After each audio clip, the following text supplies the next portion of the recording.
Thokozani enkosini bazalwane. Angazi isimo sakho obhekene naso.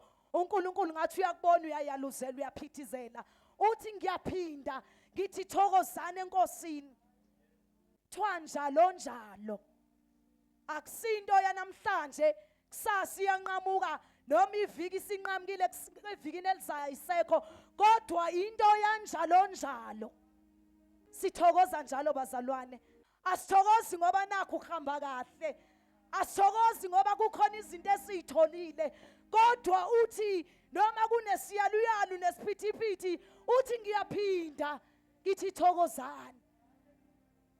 Ngoba thina siba abantu bokubheka ngenyama ngoba sihambi ngezinto zenyama bazalwane asilingisi lelizwe athi kwenye indawo simo senqondo yena siguqulwe. Wangakhulunywa ngokuthokoza ukuthi mhlambe ngizothokoza mangithola imoto, ngizothokoza mangithola umshado, ngizothokoza mayihamba kahle. Kodwa wayibonile uNkulunkulu ukuthi kuleso siphithiphithi kungenzeki lutho ukuthi thokozani. Njalo.